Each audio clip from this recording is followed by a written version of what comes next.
वो जो अपनी जड़ों से नहीं उजड़े, वो इसी शहर में रहे। वो कम कामयाब थे जो अपने माँ बाप के साथ रहे। उनके लिए रिश्ते कम अच्छे घरानों से आए जिन्होंने अपने शहर के चौराहों पर खड़े पेड़ों के साथ गीत गुनगुनाए। हमारे साथ आज वो भोपाल जिनको अपना स्टूडियो में शहर अच्छा लगा, भोपाल के वो जाने उसकी माने खुशबू लेखक, से दूर नहीं हो कवि पाए। और वो कम रंगकर्मी मानस कामयाब थे भारद्वाज जी मौजूद हैं। जो बड़े शहरों की कतारों में न समाये। आपका और मेरा कार्य क्षेत्र कुछ ऐसा है कि इसमें लोग कहते हैं पत्रकारिता मेरा हो गया, लेखन से जुड़ा आपका हो गया, कि इसमें खाएगा कमाएगा क्या। तो लेखक कैसे कमाते हैं? किताबें हैं अगर आपकी तो उसकी रॉयल्टी रहेगी, जी। है ना। अलग अलग चीज़ें रहती हैं उसमें।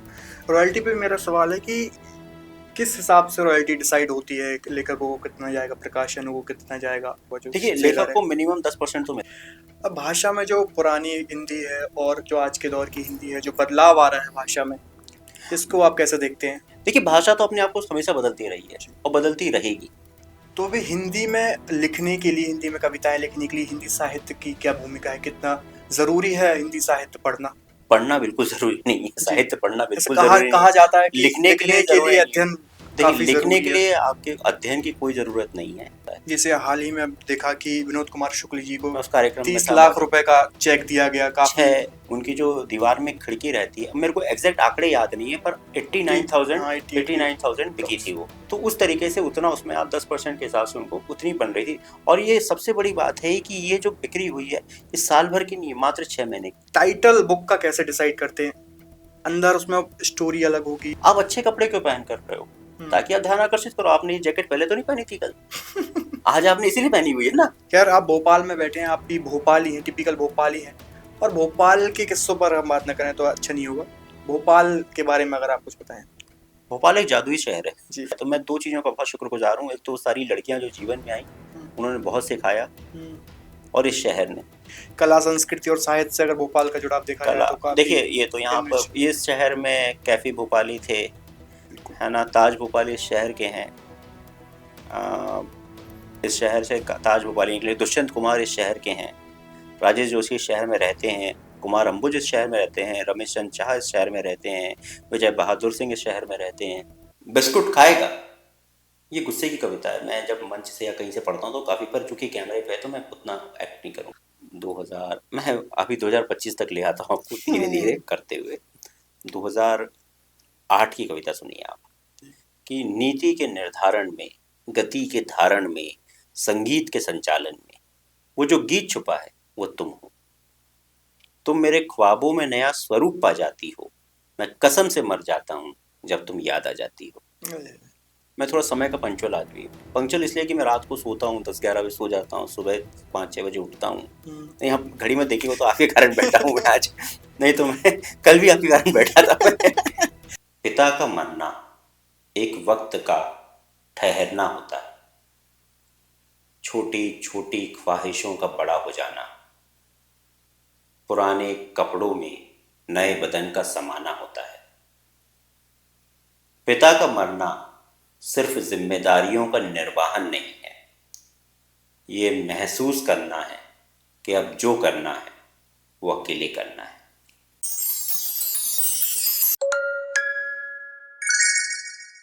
नमस्कार, पैप्टिक पॉडकास्ट देख सुन रहे हैं आप और मैं हूं आपके साथ आयुष शुक्ला।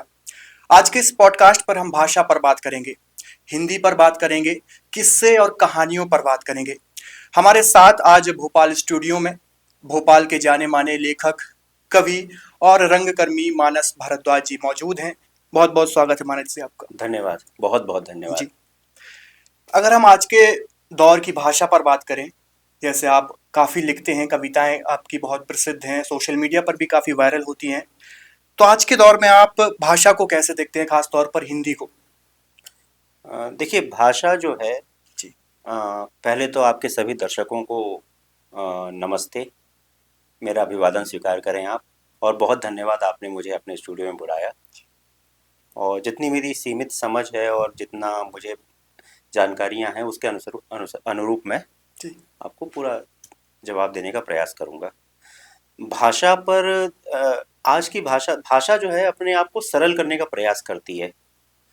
देखिए, हिंदी या कोई भी भाषा जो होती है, उसमें जो शब्द होते हैं वो अपने आप को सरलतम करने का प्रयास कर रहे होते हैं समय के साथ में। जी।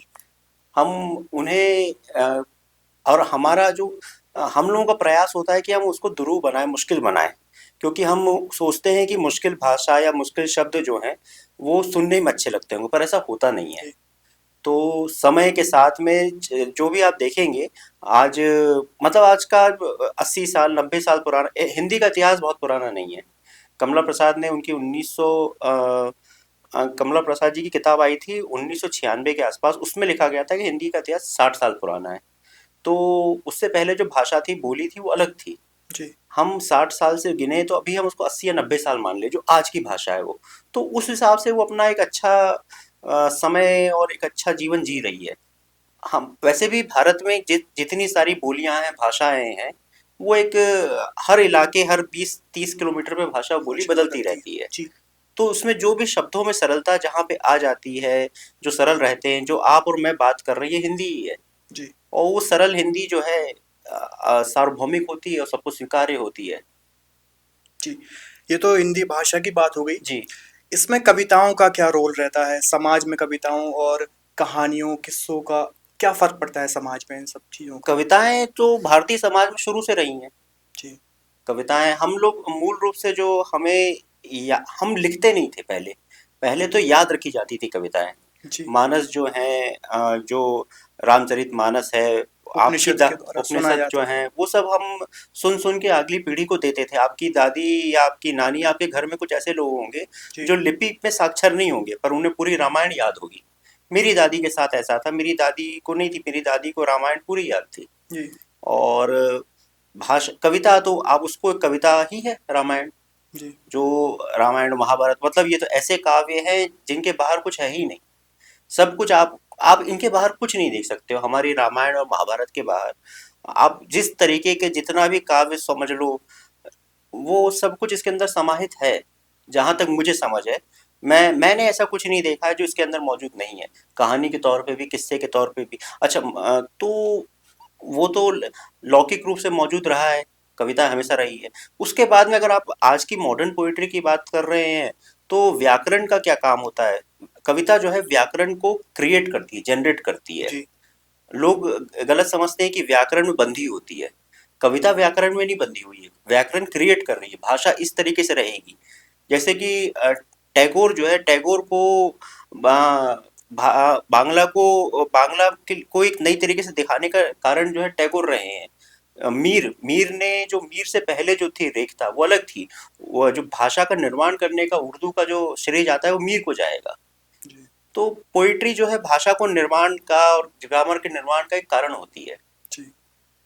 आपका इस सफ़र में कब से शुरुआत हुई? आपका किस्से कहानियों तक, कविताओं आपने कब लिखना शुरू किया और इस फ़ील्ड में आए, इस लाइन में आए? देखिए, मेरा जन्म है 30 जुलाई 1986 का। जी, खंडवा का जन्म है। पिताजी सरकारी नौकरी में थे तो ट्रांसफर होता रहता था, तो मेरे पास बचपन की इमेजेस किसी एक शहर या उसकी नहीं है, अलग अलग शहरों की है। जी, मुझे इतना याद है कि पिताजी ने 1992 में, जब मैं 6 साल का था, मुझे कॉमिक्सें दी थी। मैं उन कॉमिक्स के नाम तक याद है मुझे। वो नागराज की कॉमिक्स थी। हुँ, और नागराज और काबुकी का खजाना नाम था उसका, और नागराज और थोड़ांगा। 92 में तो मेरा कॉमिक्स से प्रथम परिचय हुआ। और कॉमिक्स क्या होती है? कॉमिक्स जो थी स्क्रीन प्ले का बुनियादी फॉर्म होती है। जी, इमेजेस वो रहती हैं। तो मैं कॉमिक्स बहुत पढ़ता था, और मुझे याद है 98 तक मैंने नागराज, ध्रुव की और राज कॉमिक्स जो चलती थी, वो सारी कॉमिक्स पढ़ी थी 98 99 तक। और कॉमिक्स तो फिर उस समय चंपक आती थी, अभी भी आती है मतलब। और जो बाल पत्रिकाएं थी वो सब, तो उन्होंने मुझे इसकी तरफ रुझान दिया। फिर एक किताब थी 101 वस्तुओं की जन्म कहानियां, जी, जिसे मैं अपनी नींद लाने वाली किताब बोलता था। रोज रात को पढ़ता था। मुझे एक तरह की एक वो एडिक्शन हो गया किताबों से, कि हर रात मुझे कुछ पढ़ना है, उसके बाद ही मुझे नींद आएगी, जो आज तक है। हुँ, वो एडिक्शन बढ़ता ही जा रहा है। तो वो कम नहीं हो रहा है कि मेरे साथ में किताब होनी चाहिए जो मुझे पढ़ना होगा। मुझे अभी मेरी गाड़ी में रखी हुई है। जी, तो उसने मुझे भाषा को और समझने की एक बेसिक समझ दे दी। फिर और मैं लिखने लगा था 98 तक। मैं लिखने लगा था, मुझे याद है पहली कविता मैं जब 12 साल की उम्र थी, दस जी, ग्यारह साल की बात, तब मैंने लिखी थी, पर वो अलग किस्म की। फिर 2001 में 29 जनवरी 2001 को मेरे पिताजी की मौत हुई। तो अब पंत ने लिखा है कि वियोगी होगा पहला कवि, आह से उपजा होगा गान, अधरों तक आते आते अश्रु बन गए होंगे कविता जान। तो 1 फरवरी 2001 को मैंने पहली बार कुछ कविता जैसा लिखा था। तो उसे जो पढ़ रहा था वो उसे पढ़ के रोने लगा। मुझे नहीं मालूम था कारण क्या है उसका, पर लोग रो रहे थे उसको पढ़ के। फिर मुझे ये लगा कि वाह यार, ये तो बहुत अच्छी चीज़ है। मैं लिखता हूँ, लोग रोते हैं, मैं लोगों को रुला सकता हूँ। तो 1-2 साल तक ये लिखता रहा। मैं तब 9th में था और अपने आप ही स्वतः फूटती रहती थी कविताएं मेरे पास। अब देखता हूँ तो मैं चूंकि 10 साल का मेरा रियाज था पढ़ने का, रोज पढ़ने का, तो मुझे शब्दों की कभी कमी नहीं हुई, मुझे भाषा की कभी कमी नहीं हुई। और अलग चूंकि मैंने अंग्रेजी हिंदी दोनों काफी पढ़ता था, मतलब मुझे याद था कि 11th तक मैंने प्रेमचंद को जितना था मैंने पूरा पढ़ लिया था, जी। जितनी किताबें मेरी पहुंच में थी। हम्म। और फिर 2 या 3 साल बाद एक लड़की जीवन में आई, 11th में था तो पहली बार प्रेम हुआ। तो उसने जीवन को देखने का एक नजरिया दिया अलग अलग। तो वो जो करुण रस था वो श्रृंगार में परिवर्तित हो गया। हम्म। उसी समय 2001 या 2003 के आसपास शायद बच्चन जी की मृत्यु हुई थी। जी। तो बच्चन जी की मृत्यु हुई थी तो भास्कर में पहले पन्ने पर बच्चन की मधुशाला की कुछ पंक्तियां छपी हुई थी कि अलग अलग पथ बतलाते सब पर मैं ये बतलाता हूँ, राह पकड़ तू एक चला चल पा जाएगा मधुशाला। अब मैं चौंक गया ये। अच्छा, उससे पहले गजल से मेरा साबका ये हुआ था कि 98 या 99 के आसपास जो है निदा फाजली की छपी थी, वो मैंने पढ़ा था कि वो शायद ये थी कि वो शेर जहाँ तक मुझे याद आ रहे वो ये थे कि बच्चों के छोटे हाथों को चांद सितारे छूने दो, 4 किताबें पढ़कर वो भी हम जैसे हो जाएंगे। और तन्हा तन्हा दुख झेलेंगे, महफिल महफिल गाएंगे, जब तक आंसू साथ रहेंगे हम तो गीत सुनाएंगे। इसने मुझे पता नहीं था ये गजल कहलाती है, पर उसने कुछ छेड़ा था। हम्म। पर 12 साल के बच्चे को निदा फाजली की वो भास्कर में रसरंग में आती थी तब। वो मैंने 90 या 98 में छपा था। जी। ये वो दौर था जब 99 में वर्ल्ड कप चल रहा था। इंग्लैंड का वर्ल्ड कप था, इंग्लैंड में हो रहा था वर्ल्ड कप, जिसके दौरान सचिन तेंदुलकर के पिताजी की मृत्यु हुई थी। और सचिन तेंदुलकर 26 साल के थे। तो इन सब चीज़ों ने भी मेरी पोइट्री पे असर डाला हम्म। कि चूंकि अपन किसी की पिता की मृत्यु हुई, पर सचिन के पिता की मृत्यु हुई तो उसका दुख आपको हो सकता है, ये नहीं पता था। और सचिन तेंदुलकर ने केन्या के खिलाफ 140 रन बनाए थे अगले दिन आकर के, पिता की मौत के बाद में। तो वो सब पोइट्री में शामिल होता रहा, ये पता नहीं था। फिर जब 2003 में उस लड़की के जीवन में आए, उससे परिवर्तन, और फिर वो लड़की चली गई, उसका परिवर्तन हो, पोइट्री से चल रही हो। 2005 या 6 में पहली बार मुझे मेहरुनिसा परवेज जी ने छापा था, समर लोग करके किताब। पोएट्री करने के लिए क्या लड़की का होना ना नहीं नहीं होना नहीं, जाना जरूरी होता है क्या? नहीं नहीं, मैं आपको बता रहा हूँ ये जी। बात। पोइट्री तो मेरी पिताजी की मृत्यु से चालू हुई ना।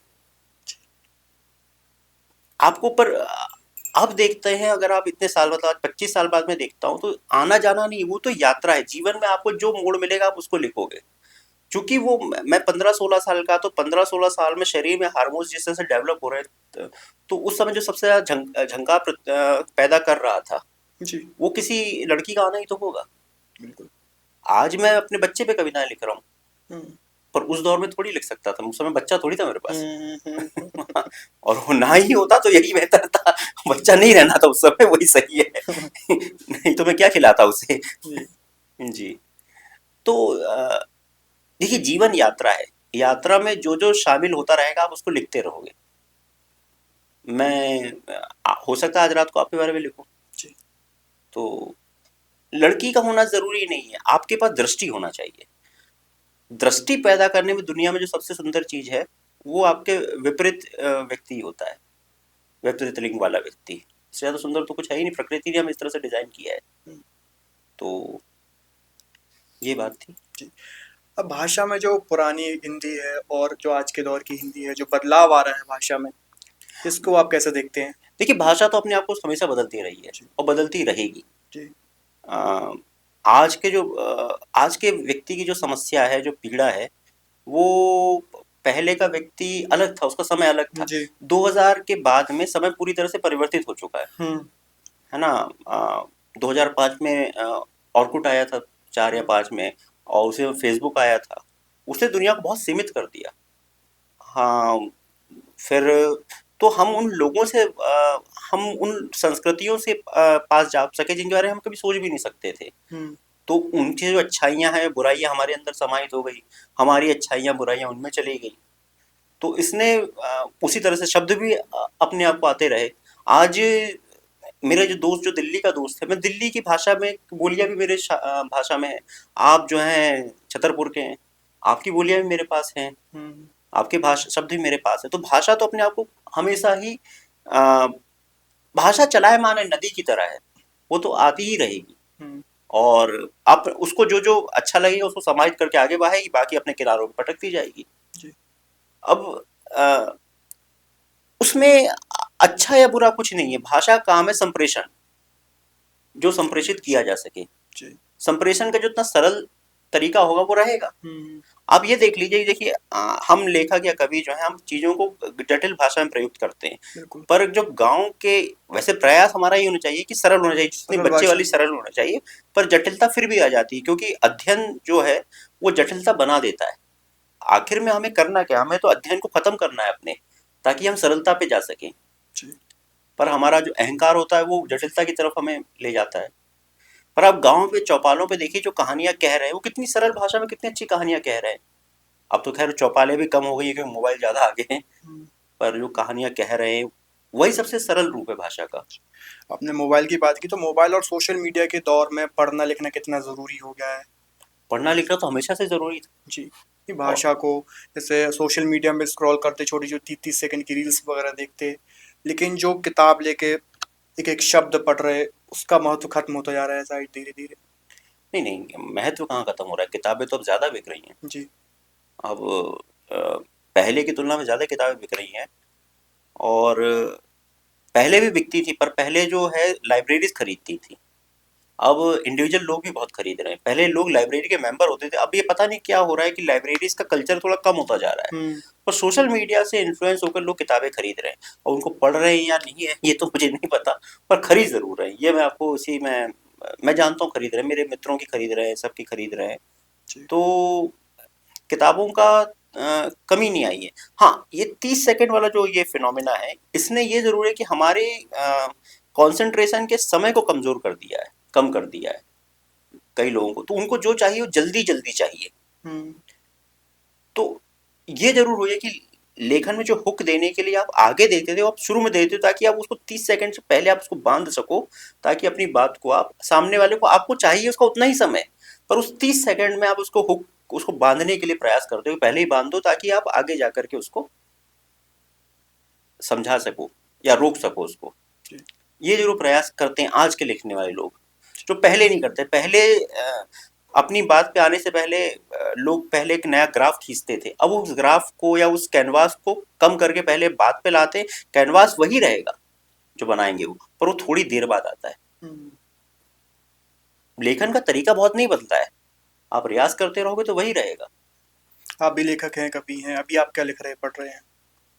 अभी देखिए, मैं फिलहाल, मैं असल में क्या है, एक किताब नहीं पढ़ता हूँ, मैं कई किताबें रोज पढ़ता रहता हूँ। जी। रोज या लगातार ही पढ़ता हूँ। तो मैंने सलमान रुश्दी की शर्म करके किताब है, जी। उसका हिंदी अनुवाद पढ़ रहा हूँ मैं। और मैं अभी मैंने मेरे अभी कुछ कहानियाँ पढ़ी मैंने, कहानियों की किताबें पढ़ रहा हूँ, कविताएं पढ़ रहा हूँ मैं, और लगातार ही पढ़ता हूँ मैं। अभी मैं प्रूस्त की किताब पढ़ रहा था, और उससे पहले मैंने अ, थोड़े दिन पहले हिंदी में तरुण भटनागर जी की किताब पढ़ी थी, अभी कहानियाँ पढ़ी थी। उससे पहले, मतलब मैं रोज ही पढ़ता हूँ। तो मैं लिख क्या रहे हैं आप अभी। लिखने में, देखिए मैं, चूंकि मुझे लगता है कि आपको रोज ही लिखना होता है, हम्म। क्योंकि अगर आपने इसको पेशे के तौर पे चुना है तो आपको रोज ही लिखना होता है। तो एक नाटक है, उसके गीत है और नाटक है, वो कर रहा हूँ मैं। जी। उसको भी मंचन निकट भविष्य में होना है उसका, जी। वो है। और मेरा नया, मैं एक सोलो शो करता हूँ, गट्टू भैया ने सुसाइड क्यों नहीं की। जी। उसके 15-16 शोज हो चुके हैं, उसके शोज लगातार हो रहे हैं। शो के बारे में अगर आप थोड़ा बता पाएँ। हाँ, मैं बता देता जी। हूँ। आ, वो मैं बताऊँ क्या लिख रहा हूँ, तो उसी को आगे बढ़ा करके मैं उसका अगला भाग लिख रहा हूँ मैं। वो है जो पहला पहला वो शो है, वो करीब, ऑन पेपर तो वो 1 घंटा 25 मिनट का होता है। और उसमें काफ़ी सारी, उसमें करीब 26 कविताएं हैं और हम्म। कहानी है। तो एक लड़के की कहानी है, जो कस्बे का लड़का है, गट्टू नाम का। वो शहर आता है 11th स्टैंडर्ड में। जी। तो जब 11th स्टैंडर्ड में आता है, तो यहाँ पर वो उसके लिए उस शहर धार कस्बा है और राजधानी भोपाल आ रहा है। तो भोपाल आकर के उसका जो चेंज होता है, सबसे पहले तो उसका वर्ग बदलता है। वहाँ पर निम्न मध्यम वर्गीय परिवार से है वो, अभी जी। भी यहाँ पर निम्न, पर वो मध्यम वर्गीय और उच्च मध्यम वर्गीय परिवारों के बीच में आता है वो। फिर वो लड़कियों को देखता है यहाँ पर, वहाँ की लड़कियाँ अलग तरह से रहती थी, यहाँ पर रहती हैं। फिर उसे, चूंकि वो 11th स्टैंडर्ड में आता है तो आईआईटी की कोचिंग के लिए आया हुआ है, तो उसका दाखिला एक ऐसे स्कूल में कराया जाता है जिसमें क्लास में 11th स्टैंडर्ड में नहीं जाना होता है, जी। और एक ऐसी कोचिंग में जो ये ब्रांड इस तरीके से प्रस्तुत है कि वो डायरेक्ट आईआईटी खड़गपुर ही पहुँचाती है। तो वहाँ पर वो देखता है कि बहुत सारी लड़कियाँ देखता है जो सिगरेट पी रही हैं, हम्म। जो जो उसने आज से पहले नहीं देखा, तो उसमें से एक लड़की से प्रेम हो जाता है। अब लड़की ये कविताएं लिखता है तो उसको कविताएं सुनाता है, तो लड़की पसंद आता है उसे, उससे बात करने लगती है। ये लड़की से बात करने को प्रेम समझ लेता है उससे। फिर लड़की बोलती है कि मैं तो अगले साल अमेरिका जा रही हूँ।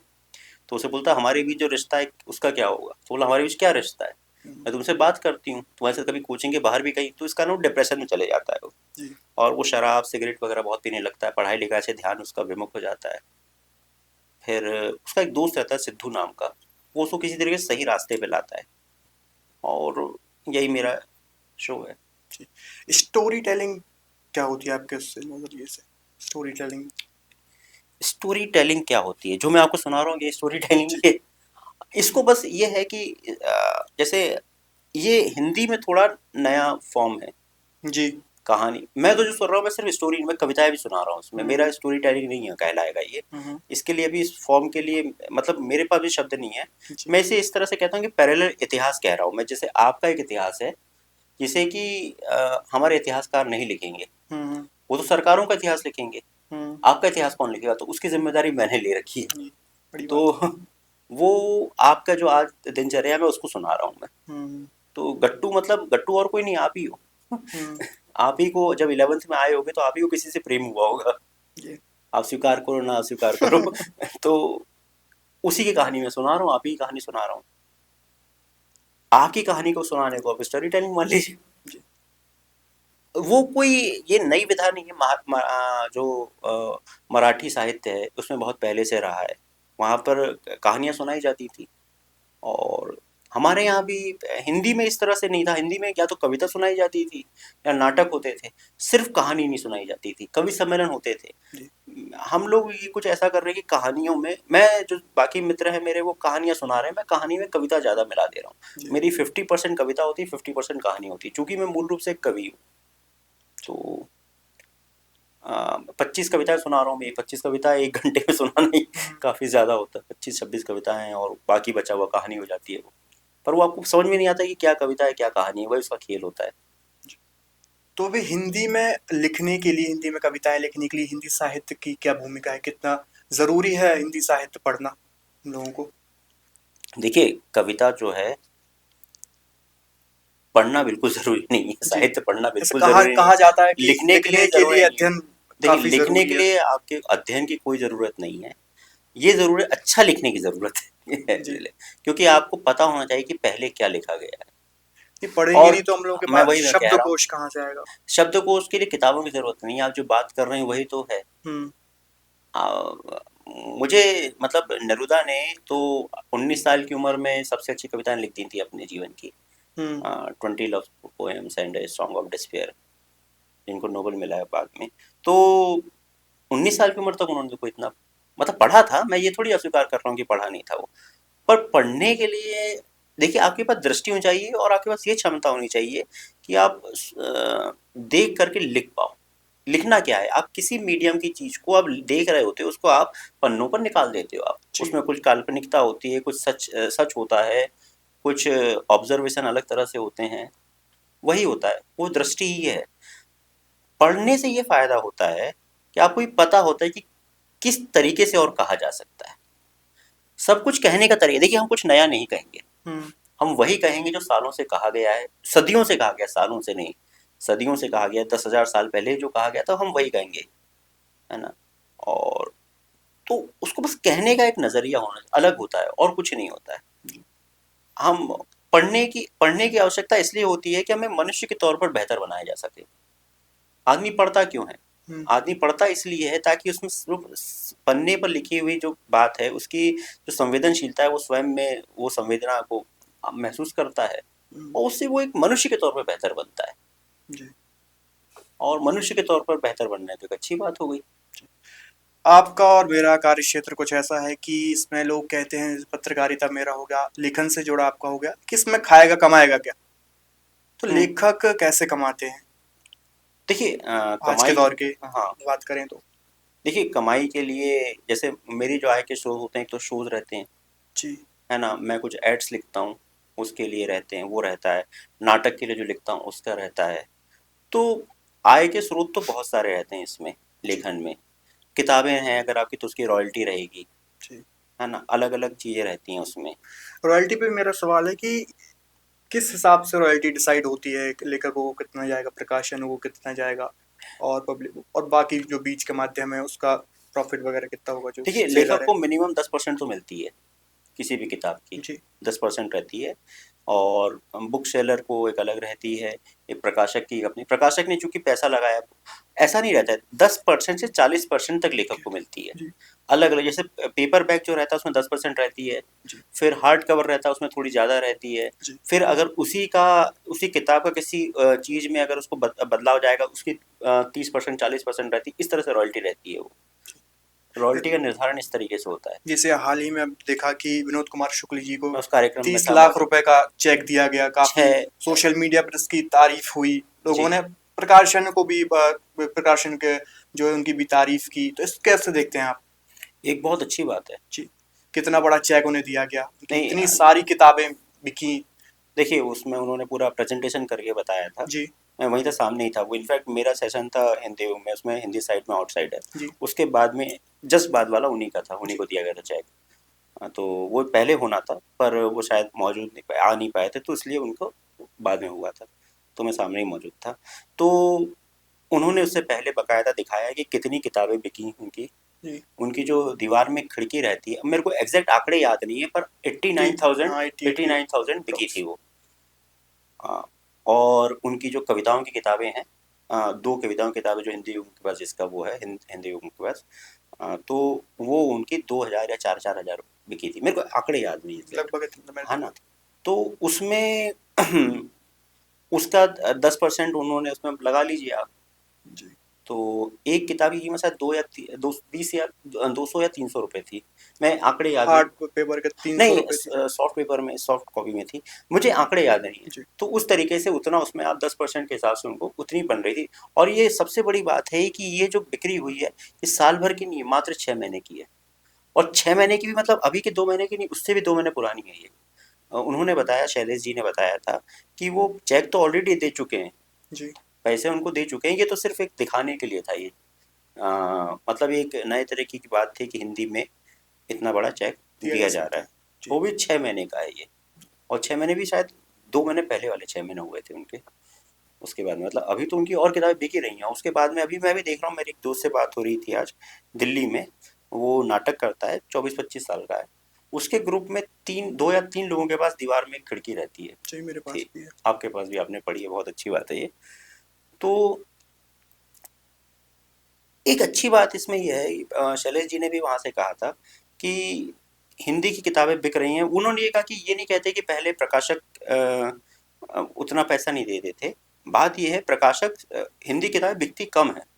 उन्होंने ये तो किया कि पाठकों तक किताबों को लेके गए।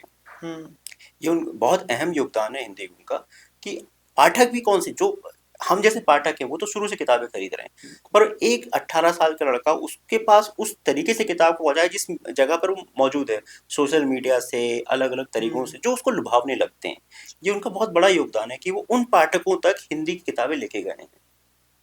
तो ये बहुत अच्छी बात है, और लेखकों को पैसे मिल रहे हैं तो मुझे भी अच्छा लगता है, मैं भी लेखक हूँ। दीवार में एक। मैंने पढ़ी है, जी। मैंने पढ़ी मैं है। मेरे तरफ से क्वेश्चन है कि जो लेखक कवि लोग होते हैं, जो टाइटल बुक का कैसे डिसाइड करते हैं? अंदर उसमें स्टोरी अलग होगी, लेकिन टाइटल बहुत वो ज्यादा अपने दीवार में कभी कभी खिड़की अलग रहती होता है, है। तो ये तो आपने अगर पढ़ी है तो नहीं उसमें जो नहीं, वो तो हाँ, इसका तो मानते हाँ, हैं। इसमें तो लेकिन और जो वो तमाम उतर के जाते हैं। हाँ देखिए, अब वो तो यार व्यक्ति के ऊपर रहता है। जी, जैसे मेरी किताब जो आ रही है हिंदी में से, उसका टाइटल है कि मैं जितना कैसे। यूनिक, जितना अलग टाइटल होगा उतना ज्यादा सोसाइटी पे और पाठकों पे उसका फर्क पड़ेगा, उसका इम्प्रेशन पड़ेगा। आ, बिल्कुल। ऐसा आपको होता है। आपका पहला काम क्या है? आपका ध्यान आकर्षित करना है ना। हम्म आप पढ़ाओगे तो बाद में, पहले तो आप ध्यान आकर्षित करोगे। हम्म आप अच्छे कपड़े क्यों पहन कर रहे हो? हम्म ताकि आप ध्यान आकर्षित करो। आपने ये जैकेट पहले तो नहीं पहनी थी कल, आज आपने इसीलिए पहनी हुई है ना। मैंने ये शर्ट बदला जो है मेरा, क्योंकि ये टी शर्ट टाइट हो रहा था, मैंने बदला ना ये, क्योंकि सामने कैमरे पर मैं अच्छा दिखेगा, नहीं तो मैं नहीं चाहता मेरी नाभि दिखे। हम्म है ना। हम्म, तो ध्यान आकर्षित करने के लिए आप करते हो, तो टाइटल भी उसी तरीके से रखते हो जो आपको, जैसे मेरी किताब आ रही है हिंदी में से ही, उसका कॉन्ट्रैक्ट हो चुका है, तो जी उसका नाम है मैं एक ऐसी लड़की को जानता हूँ। तो वो मेरी कविता थी जो काफ़ी चली, बीच में हम्म चली, और वो 2009 की कविता है। तो उसका नाम, मुझे लगता है कि चूंकि वो चलती हुई कविता है, लोग उसको सुन रहे हैं, तो इस कारण वो उसका नाम आसान रहा हम्म, चुनना। उसमें उसको नाम चुनने में मेरा मित्र है देवी प्रकाश दुबे, जो हिंदी के बेस्ट सेलर हैं। जी उनका बड़ा योगदान, तो उन्होंने कहा कि यही नाम रखो आप, हम्म मैं कैसी लड़की को जानता हूँ। हम्म, बोला नाम हिट नाम है, आप यही रखो, ये शब्द थे उसके। जी तो करना नाम के पहली किताब को आपको, मैं इस तरीके से देखता हूँ, बाकी मेरे जो साथ के लेखक हैं वो उससे सहमत नहीं होंगे भले ही। हम्म भाई, आप जो है एक पैकेज दे रहे हो, और पैकेज दे रहे हो तो आप अच्छे से प्रस्तुत ही करना चाहोगे उस पैकेज को, क्योंकि आपको सामने वाले को, मतलब उसको पढ़ के निराशा ना हो। हम्म तो पहले तो आप उसको बेहतर तरीके से प्रस्तुत करने का तरीका जो भी रहेगा वो करोगे आप। जी। आपके बड़े पुराने लेखकों में, कवियों में कौन कौन से आपके पसंदीदा हैं? बहुत लंबी लिस्ट है। जी, कुछ नाम अगर आप बता पाएं। मुक्तिबोध, जी गजानन माधव मुक्तिबोध, बच्चन, बच्चन अलग, अ, निराला, सर्वेश्वर दयाल सक्सेना, जी श्रीकांत वर्मा, बाबा नागार्जुन। बहुत लंबी लिस्ट है। अंग्रेजी में बहुत सारे हैं, चार्ल्स बुकोवस्की, हम्म कीट्स हो गए, जॉन कीट्स जॉन हो गए, कीट्स। शेक्सपियर, शेक्सपियर के नाटक किए हैं, शेक्सपियर, शेक्सपियर की कविताओं का जिक्र नहीं होता है, हम्म वो हैं। इसकी कविताओं का, इनकी कविताओं का जिक्र नहीं होता, इनके नाटक बहुत हैं, दिमाग से नाम भी उतर गया लेखक का। हम्म अरे नेरुदा, हम्म है ना। लेखकों में मैं अगर बात करूँ तो कवियों के नाम ले रहा था मैं। कवि बहुत, मतलब ये तो लिस्ट, भाई साहब इतनी बड़ी लिस्ट है। लेखकों की बात करूँ मैं तो अलग अलग समय पर अलग अलग लेखा अलग अलग तरह से आपको झंझोड़ता है। उदय प्रकाश जी हैं हिंदी में, चंदन पांडे हैं, कुणाल सिंह है, देव प्रकाश हो गए। उससे पहले आप देखोगे अभी निहाल पाराशर करके हैं, उनका पटना का सुपर हिट बड़ी पसंद है उनकी जी कहानी। निहाल पाराशर, ये तो अभी की बात कर रहा हूँ मैं। आ, मनोज रुपड़ा, कुमार अंबुज, राजेश जोशी, इनके नाम कवियों के हम्म, तौर पर मैं कैसे भूल गया। मंगलेश डबराल। आ, फिर इधर अंग्रेजी में लेखकों की बात करूँ तो मैं, हिंदी में लेखक की बात करूँ तो प्रेमचंद, प्रेमचंद हो गए, शरद चंद हो गए, और टैगोर हो गए, बांग्ला में हो गए वो, ये बांग्ला के। और अंग्रेजी में बात करूँ तो बहुत लंबी लिस्ट तमाम है। नाम है, तमाम। मैं आप एक ले ही नहीं सकते हो। जी बिल्कुल, मैं सहमत हूँ आज आपसे। मैं हाँ, आप कैसे लोगे? आप अलग जी अलग समय पे अलग अलग आपको पसंद कर रहे हैं लोग। हम्म जैसे आपको झंझोड़ रहे हैं, आपको गालिब का हम्म, नाम कैसे भूल गया मैं, मीर का नाम भूल गया मैं, नासिक, आतिश, इनकी बात कर रहा हूँ मैं। बहुत बड़े बड़े नाम है हाँ, तमाम। आप वो कैसे आप उनको। खैर, आपने रंगमंच की बात की, जी, थिएटर की बात की, इससे इन सब चीजों से आपका जुड़ाव कैसे हुआ, शुरू हुआ? 2008 से कर रहा हूँ मैं जी, नाटकों में हूँ मैं। आप अलग एक्ट अलग, करते हैं, क्या करते हैं आप? मैंने डायरेक्ट किया है, मैंने अभिनय किया है, जी मैंने लिखा है, जी मेरी कविताओं पे नाटक हुए हैं। हम्म और मैं नाटक की हर तरह से जुड़ा हुआ हूँ मैं। हम्म और अभी भी कर रहा था मैं, अभी कर ही रहा था मैं, उसकी रिहर्सल चल रही थी। जी। नाटक थिएटर में काम करना, एक्ट करना, लिखना, उसके पीछे काम करना, एक व्यक्ति निर्माण में इसका क्या भूमिका रहती है? हाँ, मैंने बहुत लोगों को देखिए, सुना है कि व्यक्तित्व निर्माण बिल्कुल होता है। व्यक्तित्व निर्माण, मतलब आप व्यक्तित्व निर्माण क्या, आप जो भी करते हैं आप अपने जीवन में, आपका पत्रकार हैं आप, जी तो पत्रकारिता आपके व्यक्तित्व निर्माण में जो भूमिका रहेगी वैसे ही नाटक रहता है। हम्म, मैं कविता की बात करता हूँ, कविता जो है जीवन जीने का एक तरीका होती है, जी वैसे ही थिएटर भी जीवन जीने का एक तरीका होता है, रंगमंच। जी उस तरह से आपकी वैचारिकता उस तरह से बनती है। थिएटर आपको सबसे पहले दिखाता है, डिसिप्लिन सिखाता है।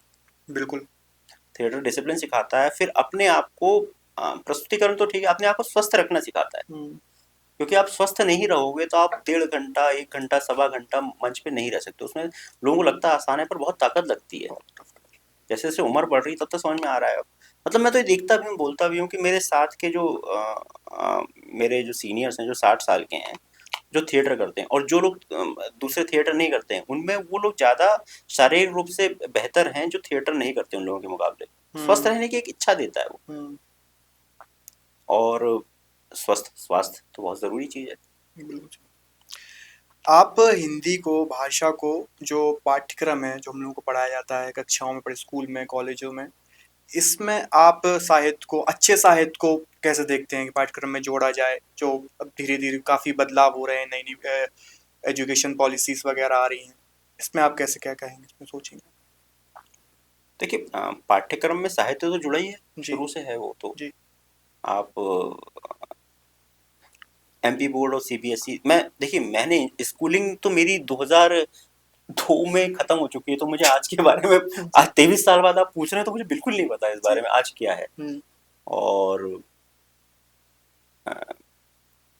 दूसरा, कॉलेज के स्टूडेंट्स मुझसे टकराते रहते हैं, पर वो भी उनका, मुझे पाठ्यक्रम में तो साहित्य रहता ही है। आप बिना साहित्य के पाठ्यक्रम की उम्मीद कैसे कर सकते हम्म। हैं? तो और किस तरह से जुड़ा होना चाहिए, मतलब मैं समझ नहीं पाया आपका प्रश्न।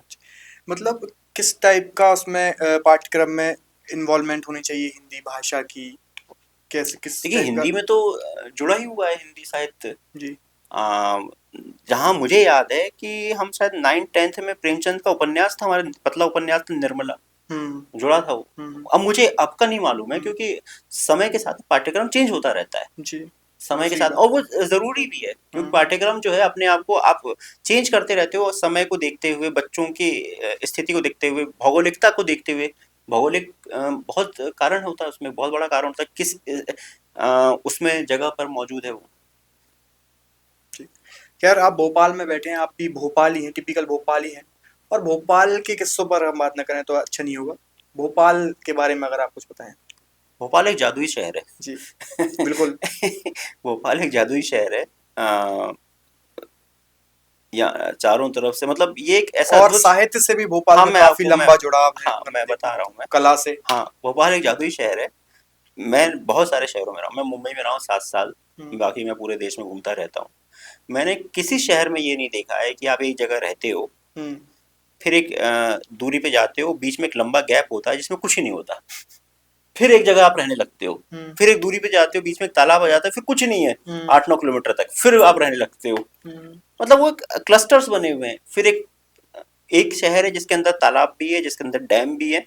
मैंने कहीं और शहर में नहीं देखा कि वहाँ इतने बड़े कलियासोत डैम जैसा डैम हो। शहर के हम्म अंदर है वो, हम्म है ना।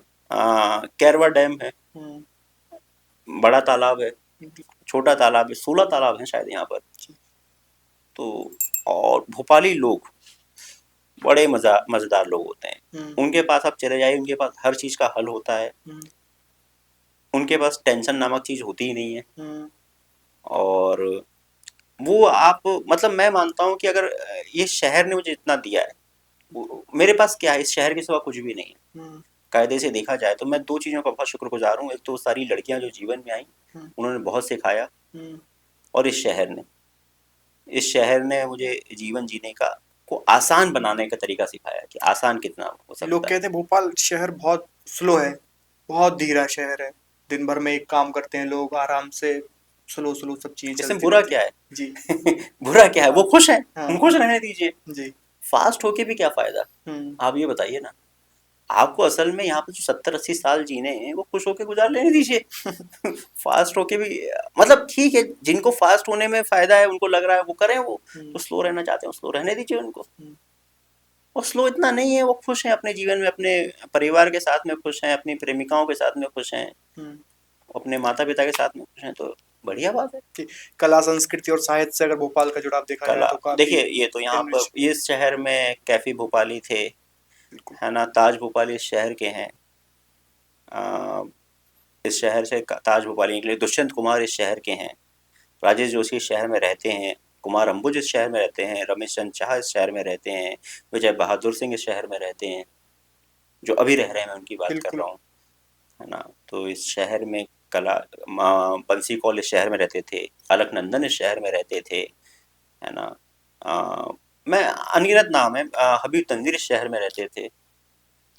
तो अ, इस शहर ने इन सबको आकर्षित भी किया, बहुत कुछ दिया भी, जी। और इन्होंने भी इस शहर को बहुत कुछ दिया है। तो चलते चलते अब दर्शकों को आपकी कुछ लिखी हुई कविताएं वगैरह सुना दीजिए कुछ अच्छा, आपकी जो आपकी बिल्कुल, पसंदीदा हो। बिल्कुल, बिल्कुल। जी। मैं एक ऐसी लड़की को जानता हूँ के बारे में बात कर रहा था, उससे शुरू करता हूँ। जी। इस सीरीज़ की असल में 6 कविताएँ हैं, तो मैं उसमें से एक पहली जो 2009 में लिखी थी मैंने, वो बिल्कुल। सुनाता हूँ आपको कि मैं एक ऐसी लड़की को जानता हूँ, जो बहुत पढ़ती है, कविताओं पर बातें करती है। ये वही लड़की है, जो जूते में चाकू रख के चलती है। वो सिगरेट के छल्ले बनाती है, दारू की बोतल कोहनी मार के खोल देती है। वो बहुत गालियाँ बकती है और हनुमान चालीसा भी पढ़ती है। वो बड़ी-बड़ी बातें करती है, चौराहों पर लड़ती झगड़ती है और कमरे में अंधेरे से डरती है। उसे बाइक चलाने का शौक है, हाँ, पर कभी-कभी उससे किक नहीं पड़ती है। वो बहुत कठोर है, ऐसा वो कहती है। वो बहुत मासूम है, ऐसा मुझे लगता है। वो बहुत प्यारी लगती है, जब वो बाल पीछे करती है, और उससे भी ज़्यादा जब वो चिल्ला के करती है। वो कहती है, वो मुझे प्यार नहीं करती है। मुझे लगता है कि अगर कोई मुझे प्यार करता है, तो सिर्फ वही लड़की है। साहब, वो एक लड़की है। साहब, मैं उसे जानता हूँ, और इससे ज़्यादा दुनिया में क्या खूबसूरत हो सकता है। मैं एक ऐसी लड़की को जानता हूँ। बहुत खूबसूरत। और सुनिएगा कि ये काफ़ी पुरानी है, सब मैं आपको बताता हूँ, सन बताते जाऊँगा हम्म। कविताओं के साथ। ये 2008 या 9 की थी, ये भी 9-10 की है। कि मैं सिर्फ तुम्हारी आवाज़ देखना चाहता था, मैं सिर्फ तुम्हारा काम देखना चाहता था। मैं तुमसे अनजान इसलिए था, क्योंकि तुम्हें खुद से अनजान देखना चाहता था। जानती हो, मैंने तुम्हारा फ़ोन क्यों नहीं उठाया? क्योंकि मैं कुछ देर स्क्रीन पे सिर्फ तुम्हारा नाम देखना चाहता था। बहुत खूबसूरत। और हम समय में थोड़ा पीछे जाते हैं, मैं आपको सुनाता हूँ, 2003 की कविता मेरी। 20 साल पुरानी। जी, 20 नहीं, 22 साल हो गए। सॉरी 22 साल, 25 चल रहा। हाँ, कि आज फिर वो पन्ना निकल आया था, जो मैं लड़की की बात कर रहा था शुरू में, उसके लिए लिखी थी ये। हम्म। कि आज फिर वो पन्ना निकल आया था, जिसमें पीले गुलाब की वो कली रखी थी, जो किसी ने मांगी थी, मैं नहीं दे पाया था। उस तोहफे को मैं तोड़ लाया था, इसी किताब के उस पन्ने में मैंने चोरी चोरी छुपाया था। आज उस पन्ने को देखकर आंख भीग जाती है, पर पीले गुलाब की वो कली देखकर मीठी मीठी याद आती है। मैं तो बार बार मर रहा था, इसी पन्ने ने मुझे जीना सिखाया था। इसी कली की तो लेकर प्रेरणा मैंने जीवन को अपनाया था। आज फिर वो पन्ना निकल आया था। ये 2003 की थी। एक है 2006 की कविता, ये सुनिए आप। कि अक्सर उसकी तस्वीर मिटा दिया करता हूँ मैं, जब चलता हूँ राहों पर अपनी तकदीर मिटा दिया करता हूँ मैं। मुझे मालूम है हर रास्ता आखिर में उसी तक मुड़कर जाता है, इसीलिए हाथों की लकीर मिटा दिया करता हूँ मैं। उसी को खोजता हूँ मैं हर किसी में, उसी को पा जाता हूँ मैं किसी में, तो उसी को खो देता हूँ मैं किसी में। मुसलसल ये खोज चलती ही रहती है, जब जब बात बनती है तब तब बिगड़ती ही रहती है। कुछ भी इस जहां में ऐसा नहीं है जिसे पूरा कह सकता हूँ मैं। उसके बिना मैं खुद अधूरा हूँ, उसके बिना हर किसी को अधूरा कह सकता हूँ मैं। अक्सर उसकी तस्वीर मिटा दिया करता हूँ मैं। ये 2007 की हो गई। 2000, मैं अभी 2025 तक ले आता हूँ आपको धीरे धीरे करते हुए। 2008 की कविता सुनिए आप। कि नीति के निर्धारण में गति के धारण में, संगीत के संचालन में, वो जो गीत छुपा है वो तुम हो।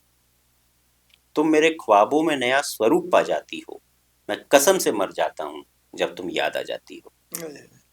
वो जो कटोरी में बिखरा हुआ चांद का उजाला है, वो जो हर किसी की परछाई में दूर दूर तक समाया हुआ है, वो अक्स तुम्हारा है। तुम हर आईने को कमजोर कर देती हो। तुम्हें नहीं मालूम है तुम हर लम्हे में कितना कुछ तोड़ देती हो। मैं तुम्हें दुनिया का दर्जा देता हूँ और तुम हो कि कभी कभी दुनिया ही छोड़ देती हो। नीति के निर्धारण में, गति के धारण में, संगीत के संचालन में, वो जो गीत छुपा है वो तुम हो। सुंदर। अब हम आते हैं इसी बीच में 2011 में मैंने एक पिता की मृत्यु को, मेरे 10 साल हो गए थे, तब मैंने लिखी थी ये प्रेम कविताओं के बीच में इस तरह की कविता की। पिता का मरना, पिता का मरना एक वक्त का ठहरना होता है। छोटी छोटी ख्वाहिशों का बड़ा हो जाना, पुराने कपड़ों में नए बदन का समाना होता है। पिता का मरना सिर्फ जिम्मेदारियों का निर्वहन नहीं है, ये महसूस करना है कि अब जो करना है वो अकेले करना है। पिता का मरना घर पे रखे शेविंग किट का आउटडेटेड हो जाना है।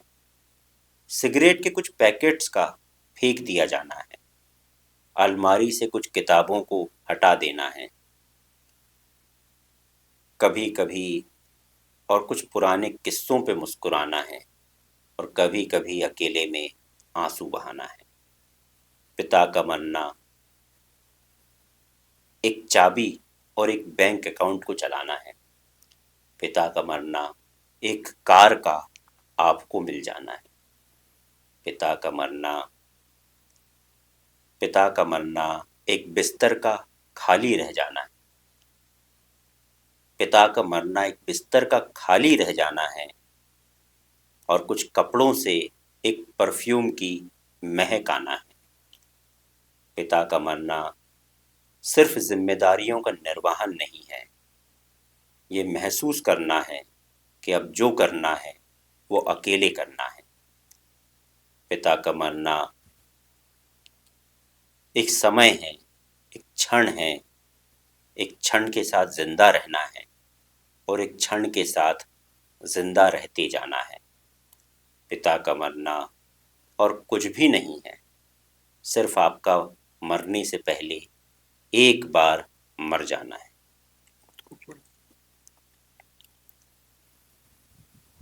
तो सिर्फ मैं, और दूसरी एक कविता है कि ये कविता मेरी मतलब मुझे माना गया कि मैंने कुछ अलग किस्म का लिखा है। एक तो मैं एक ऐसी लड़की को जानता हूँ, दूसरा ये कविता कि कभी कभी सोचता हूँ तुमको मेरी महबूबा नहीं मेरी बेटी होना था। ये मतलब कहा जाता है कि मैं हिंदी साहित्य में कुछ नया लेके आया हूँ कि कभी कभी सोचता हूँ तुमको मेरी महबूबा नहीं मेरी बेटी होना था। काश मैं तुमको बचपन से बड़ा होते हुए देख सकता। काश मैं तुमको पहली बार रोते हुए हंसते हुए देख सकता। काश मैं तुम्हारे मुंह से निकला पहला शब्द सुन पाता। तुम अपना पहला कदम बढ़ाती, लड़खड़ाती, गिर जाती, और मैं तुम्हें थाम लेता। मैं तुम्हारे लिए चिंता करता, और पहली पहली बार तुम्हें स्कूल छोड़ने भी जाता। कभी कभी सोचता हूँ तुम्हें दुनिया भर से महफूज रखता, तुम्हारे लिए चिंता करता। रात तुम्हें लकड़बग्गी की कहानी सुनाता, एक ही शब्द को बार बार दोहराता। तुम नींद में ख्वाब में होती, और मैं जागते हुए ख्वाब में होता। जानती हो मैं तुम्हें कहता था तुम मेरे लिए सब कुछ हो।